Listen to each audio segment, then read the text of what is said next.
right, good evening. Thank you for joining us. This is Live with Faye.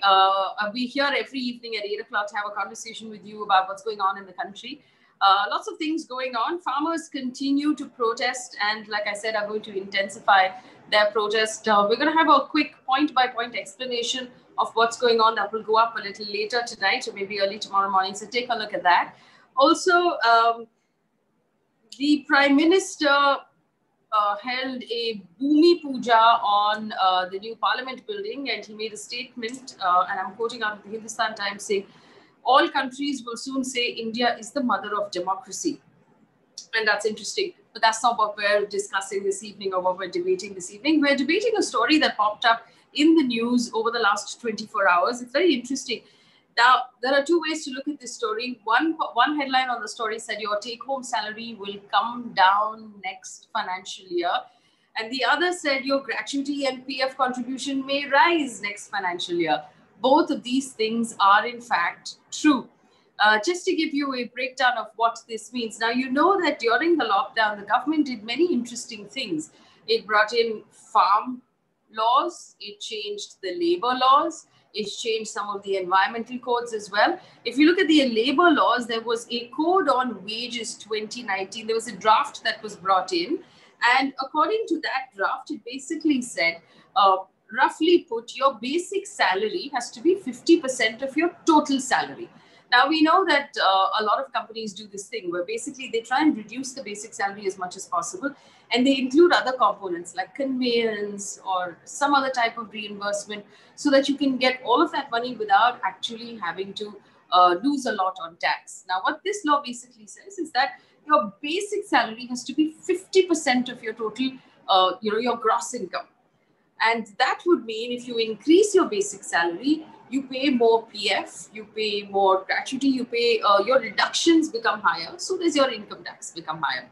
As a result, your take home will become lower. Now, there are two ways to look at this as well. One is this really a great time to reduce take home salaries at a time when everybody's household incomes are getting crunched? Two, India is also a country where we don't put aside enough for our retirements. We don't have social security like they do in the West, where when people retire, it is the government's responsibility or the country's responsibility to look after the aged. We don't have that. We have to look after our own retirement. And there's always a point of the fact that without social security, we need to be putting more money away in our PF so that we retire with some amount in our hands, right? So which of these two is really the best argument? And they're both valid arguments, let me remind you. Here is my panel this evening. Sanjoy Ghose is a labor law advocate. So he's our specialist on the labor law. Chandan Kumar is a labor activist. Professor Santosh Mehrotra is fast becoming my favorite economist in the country. He also specializes specifically in matters to do with labor. And Rituparna Chakraborty is the co-founder and the executive vice president at TeamLease. So she brings in the hiring point of view and the job market point of view. And if this is going to affect an already very painful job market in any way at all, good or bad. So that's what we're trying to examine. How will this affect us? And is that going to be a good thing or a bad thing? Let me start with Sanjoy Ghose. Sanjoy Ghose, good evening. Thank you for joining us. We've had long conversations about the government's changing of the labor laws, but specifically to do with this point. It's come as a bit of a surprise to a lot of people. Do you see this as a good thing? Is it going to have a positive impact? Thank you for having me, Faye. First of all, with this government and the laws passed by this government, the devil lies in the details. And yes, to answer your question, it's a good thing. But also, there are many things which we have to understand. So if you can give me a minute, can I explain basically how this law works? Please. Okay, Please so the definition is with regard to the definition of wages. As you rightly said, a lot of employers would earlier, park most of that cost to company in allowances and keep the wages, the basic wages amount less. There are various reasons for that. One, of course, is tax saving. The other also is cost cutting, because your PF contribution, your calculation of retrenchment benefits, terminal benefits, gratuity is all on the basis of basic wages. Now, what this government, as you rightly pointed out in this code on wages has done, is it has said that no matter what you may do, your own arrangement of your cost to company, 50% will be deemed to be your basic wages. And on that basis, the calculations will happen. So yes, you're right. When 50% is taken as basic wages, then the deductions on PF and other deductions will go up. And therefore, the money in your hand will be less. Also, it is right that because gratuity and other terminal dues will be calculated on the basis of the basic wages, 50% being the basic wages, so you will have a higher amount being saved of going towards your gratuity, going towards your retrenchment. Now, here is the devil in the detail. What they have surreptitiously done also is earlier, under the earlier law of gratuity, the employer's contribution was also included in deciding the amount from which the gratuity will be calculated. It was included in the definition of wages. So if employer was giving 5 rupees and you earned 5 rupees, then your gratuity was calculated on 10 rupees. Now what they have done in this Code of Wages 2019 is they have removed the employer's contribution completely from the definition of wages. So in any case, your gratuity calculation computation goes down drastically because the employer's matching contribution is taken away. So it is like giving from the right hand and taking it away from the left hand. So ultimately, it is how this will play out is something which we'll have to just wait and see. Well, Professor Mehrotra, here's my question. And before I started talking about political stuff, I was a business reporter for 15 years, focusing on personal finance, talking extensively about how inadequate our retirement savings is in this country. Will this, in some way, indirectly also perhaps, improve what we put away as citizens by forcing our hand on the PF contribution?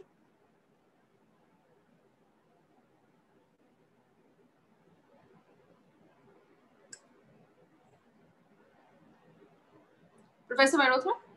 Sorry, forgive me. I didn't realize I'd gotten muted without my knowing. My answer is yes. It's likely that our savings will rise. And the reason for that is fairly clear, that obviously the savings are a share, the PF is a share of what you receive. And the employer pays that same amount. That's the requirement. Now, of course, so what we are contributing will be more. And if what the company is paying out is less in the form of other allowances and more in the form of wages, then it has to calculate its contribution towards the wages also at the same rate as for us.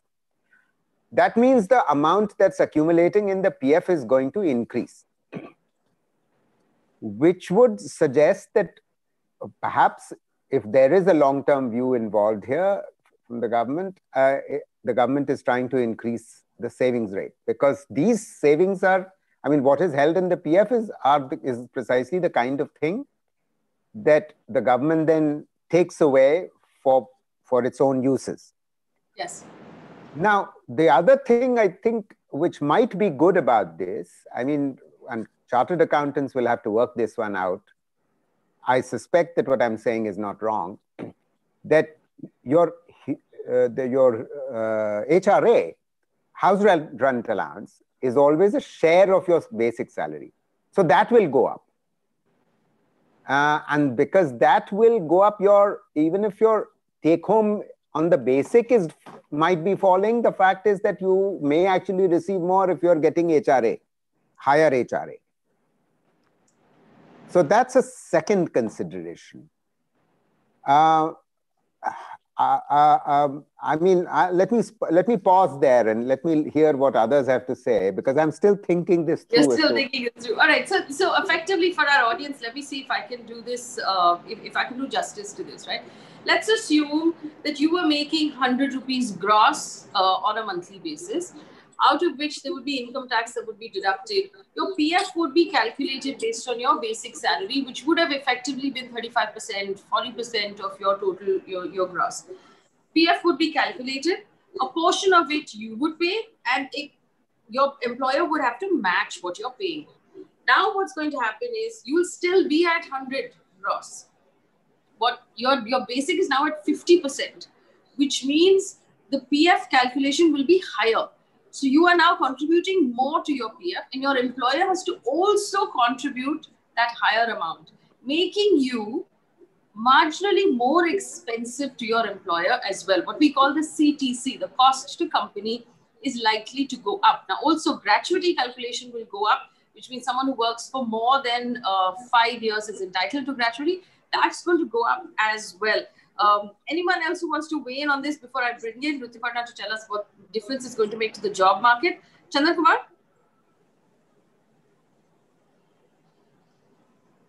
Yes. I think what I was going to say, Professor Mehrotra has talked about it, but I'll just go little back, and I would just like to basically bring your kind attention on the. I think this panel is being organized at the very right moment, because just 2 weeks, not even the 2 weeks ago, there was a ILO global wage report has come in on 2nd of December, and I would like to bring your kind attention on that, and which really clearly says that the India's wage rate has been fallen by 22.6%, which is post-COVID time. And if you see the real wage growth, now India is below than Pakistan and Sri Lanka. And if you also see the purchasing power parity in Asia Pacific region, so we are just up from the Bangladesh and Solomon Islands. So we are on the bottom 3. So what I'm trying to say that if you see the picture, which ILO has come up with a report, and across the informal labor market, the whole question, the whole debate is that how much we are going to get the wages, what is the situation, and now on this, the new rules, which is also going to basically reduce the kind of allowance, whatever in terms of we are getting in that. So as Professor Mehrotra rightly said, that the basic pay, of course, the government may plan about increasing, kind of give some more advancement of the basic pay, which will definitely have a potential implications on our larger social security dues. And I'm very sure about that. Large number of employers will be super reluctant even to do that, because that will have a potential implication on the retrenchment allowance. If the factory is going to shut down, then there is a lot of calculation. Again, on the layoff, if any workers is basically asked to basically leave the factory or any work site because of some production issues, and again there is a huge implication. So my fear is that the entire overall kind of allowances which workers is getting is going to huge impact on that. That's a point number 2. And the last point is that entirely the entire informal workers, the whole concept of CTC, the whole concept of the wages is already in the very abysmal situation. I would like to highlight one important point, which is what we call in the labor economics wage freeze protection. So once you calculate the wage, a large number of workers and the unions have negotiated the wages with their employers as part of the collective bargaining. In the new wage structure, whatever wages they're getting, if I give you some example, let's say that if my wages is 700 rupees or 600 rupees for any kind of work, and if the new wage categories comes in and the floor wages say that my new floor wages is 250 rupees, then the employer will say, oh, we are giving you 700 rupees, which is much higher than the floor wages. That's why we have to reduce your salary. So my fear for the informal workers is on the very different corner, which I think we'll talk more about that. Yeah. I also want to point out what Professor Mehrotra was saying. The money that we put in PF, remember, is money that gets put away for 20, 25, 30 years, a minimum of 10 years at least. So this is money that the government can then use to build bridges and do large, long-term infrastructure projects, because there's no pressure of that money being withdrawn anytime soon. This is also money that's important to build the country. So the more money that goes into this long-term kind of investment, the better it is for the country. That's important to remember. Rituparna, what do you think, what sort of an impact is this going to have on the job market? Already slightly difficult, more than slight, difficult job market that we're in. Will this be a point of consideration? Will more companies want to go the contract employee way? So I actually wanted to clarify a few facts before I answer that. Please. It's very important for us to know and understand that the definition of PF wages, or what is the wages considered to deduct PF, is not consequent of the announcement that has been recently made as part of the rules of the wage code or the wage code. The Supreme Court, more than a year back, very clearly had clarified this point, because for the longest time, corporate India was confused whether PF is calculated on basic salary or PF is calculated on gross. So the Supreme Court very clearly stated, quite again before pandemic hit us, that PF wages includes all component of your gross wages, excluding HRA. So nothing on that front has changed, and I don't think there is anything new in the recent announcement. What is new is the government clearly stating that 50% of your overall compensation, CTC, have to be on wages, have to be basic. Also, it's important to note that this does not affect anybody whose gross wages are 50,000 or below. Honestly, not much of an impact for them.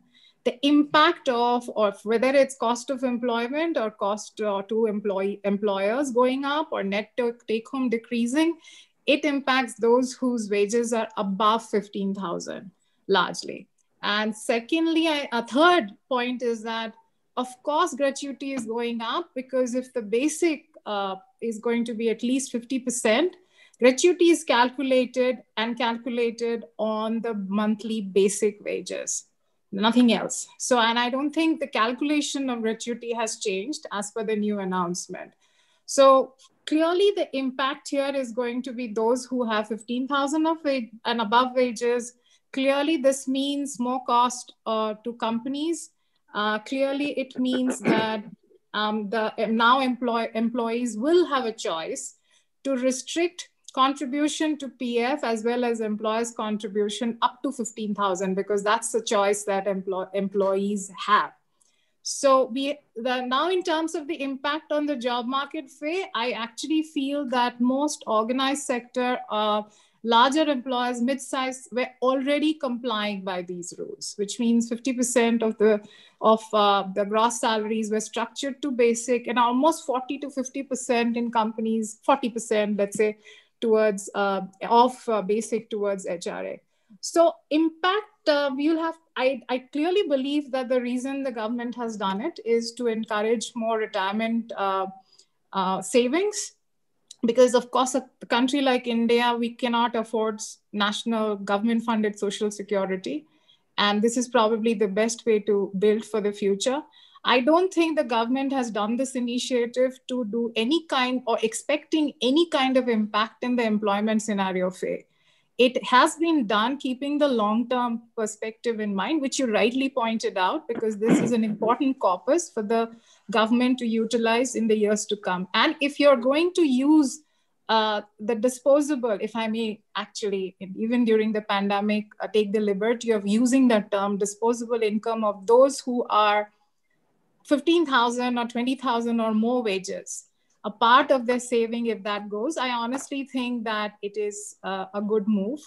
I don't see this having an adverse or a positive impact in the job market per se immediately, Faye. Of course, it has forced many employers to go back to the drawing board and rebudget their headcount cost, especially for higher cost employees. But for the lower cost employees, honestly, there is very little or no impact. Okay, great. Let me I think Sanjay wants to come in. Sanjay, go ahead. Yeah, I agree with what she said, except I just want to say that this wage code was passed in 2019. After that, we've had 3 codes in 2020. So you'll actually have to see all of them together.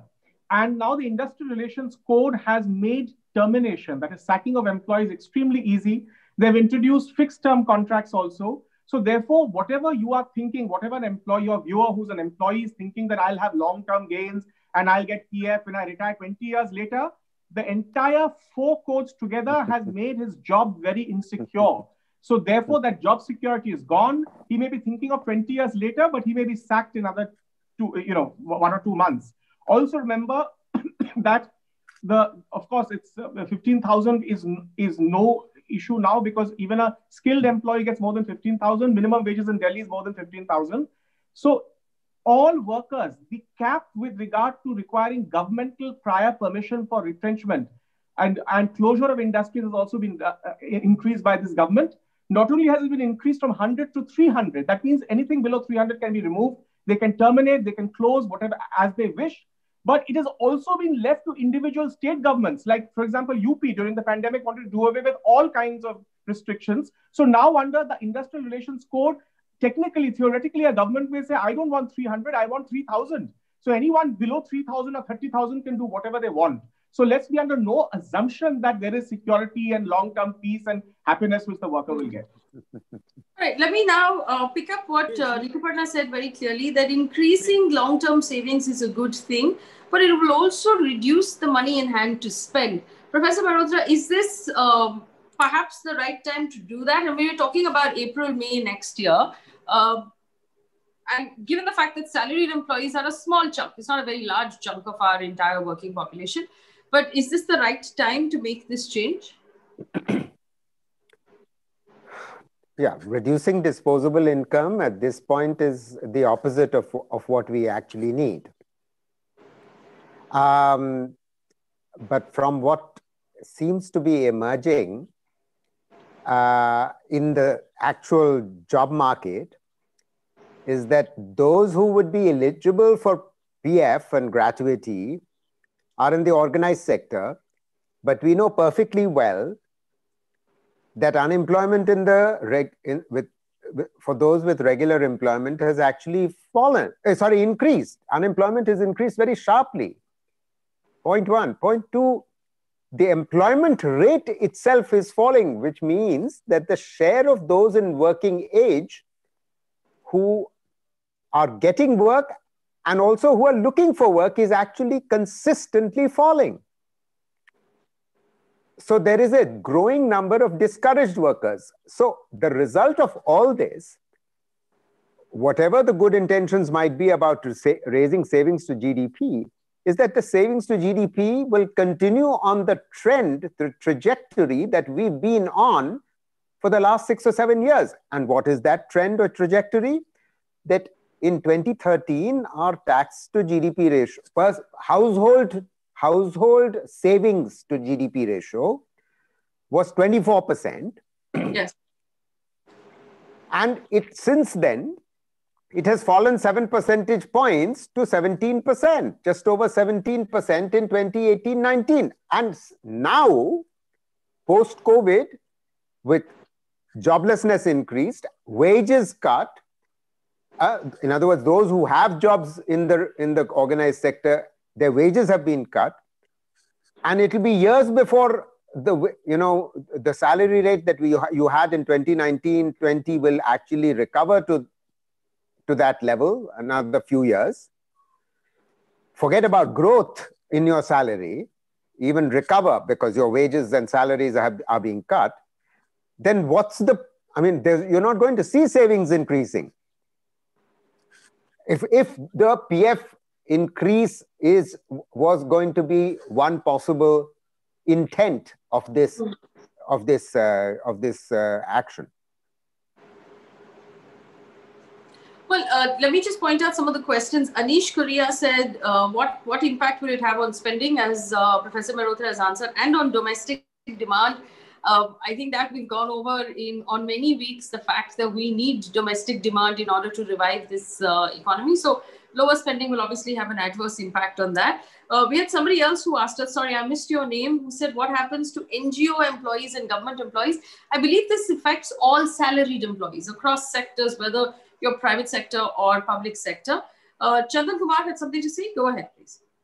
No, I'm just saying, I was just trying to say that if you see this entire wage rules from the other rules also, which came in last few weeks, like OSH, industrial relations, all the rules.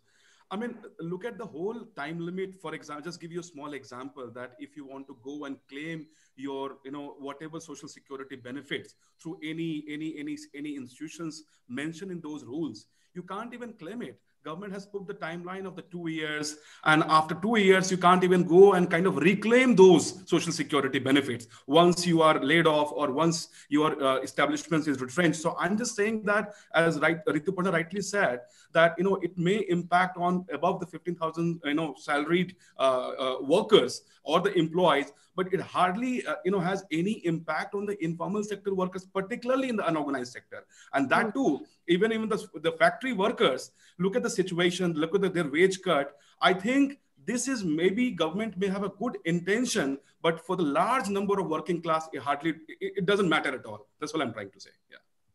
All right, so there's a question from Bharat Raval, and this is for anyone on the panel who wants to answer it. He says, will this affect job security in private jobs now?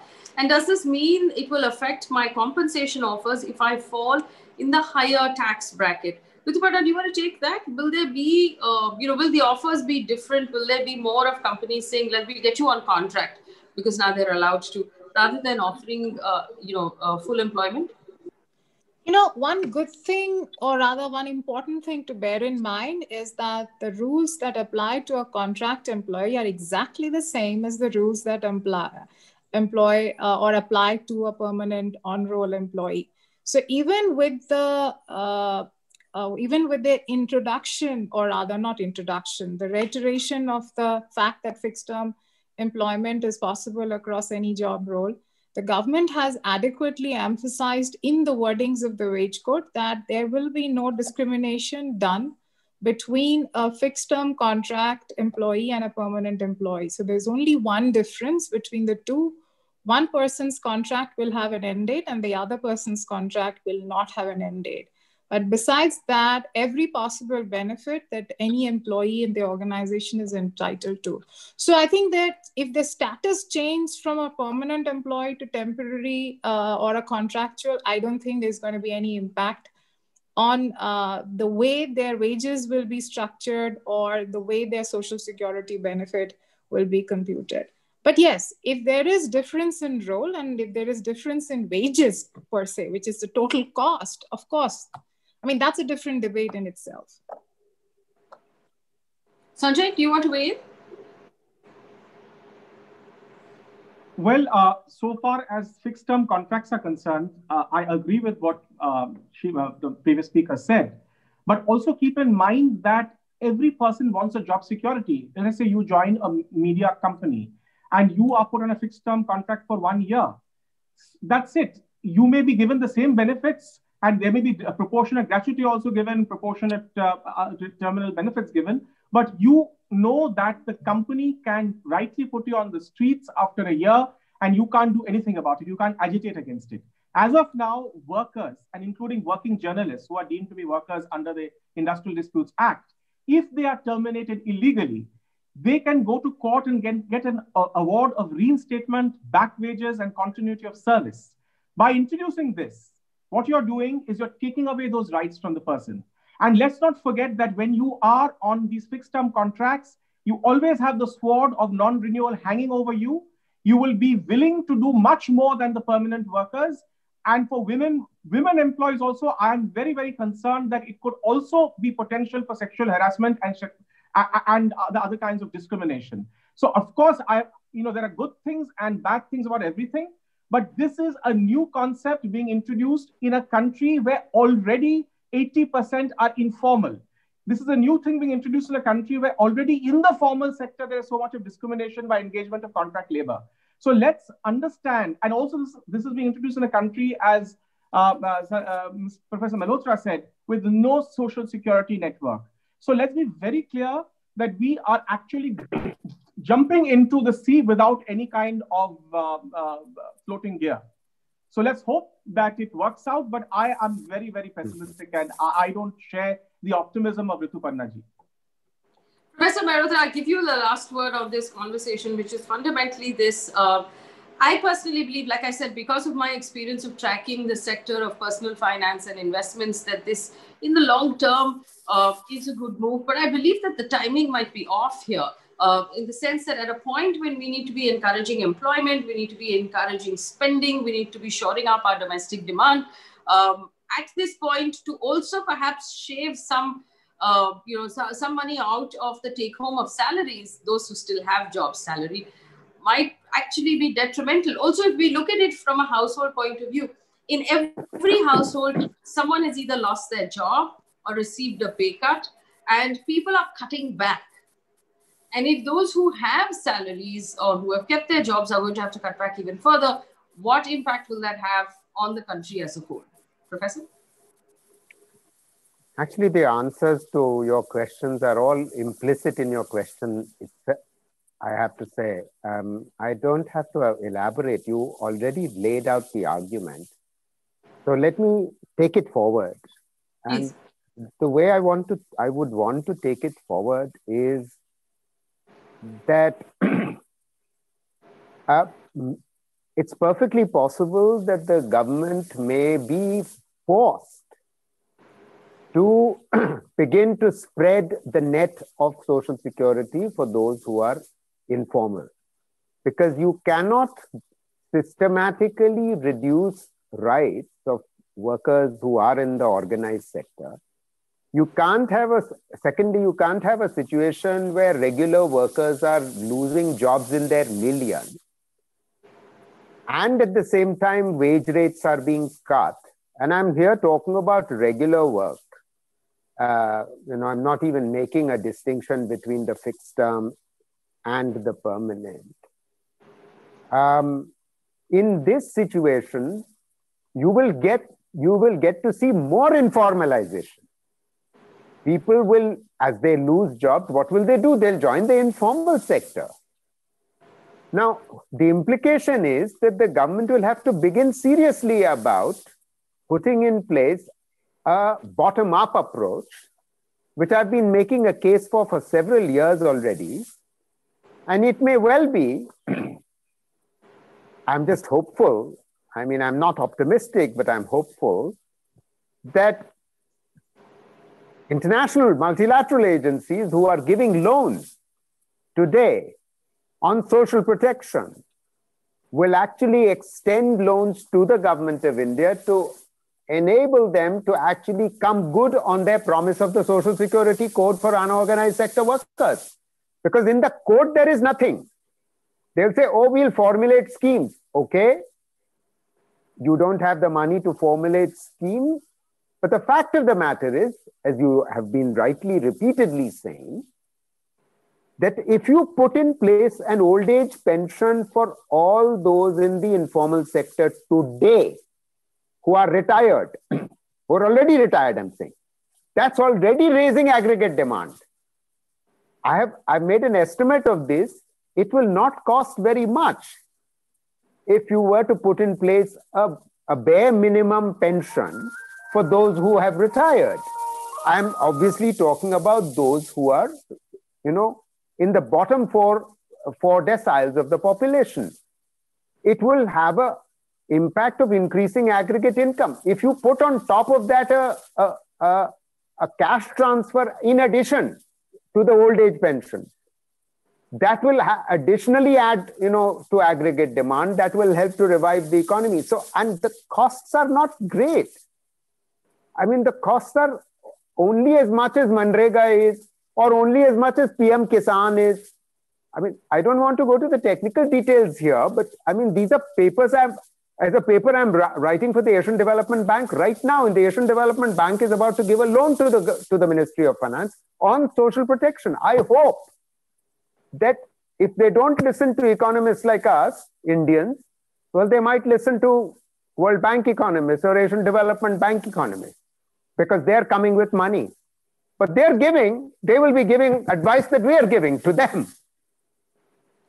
All right, we're going to leave it there. I hope this answers many of the questions that I've received over the last 24 hours from people asking, how will this work? Will it affect us? Will it not affect us? Different points of view on the panel. Very clearly, Rituparna saying that she doesn't believe it's going to affect employees or the job market. Professor Mehrotra taking a wider view on the fact that less take-home, less disposable income will have a larger impact on the country and the domestic demand, and solutions that we could possibly offer to shore up our long-term investments and to look after our pensioners rather than possibly taking money out of the take-home salaries. And of course, Sanjoy Ghosh saying that the movement of labor laws in our country have been ad hoc over the last couple of years, and that leaves a trust deficit, something we've seen and heard people say about the farm laws as well. Before I leave you, I just want to remind you that the IMA, the Indian Medical Association, has called for a strike of all non-COVID doctors tomorrow because of the new rules to do with Ayurvedic graduates being allowed to conduct small procedures. We're going to track that for you and tell you how strongly that is followed as well. But maybe you want to keep that in mind. Tomorrow, it was covered in some of the newspapers. But for now, I'm going to leave you with this and we'll come back and we'll talk more about it. Tomorrow, we're going to have a longer discussion on vaccines. We have a great panel put together, people who understand the regulations involved with vaccines across the country and in India. And we'll find out what's really going on and when we'll probably have access to a vaccine. That's happening tomorrow. Don't forget to join us at 8 p.m. Thanks for watching. Good night. Thanks.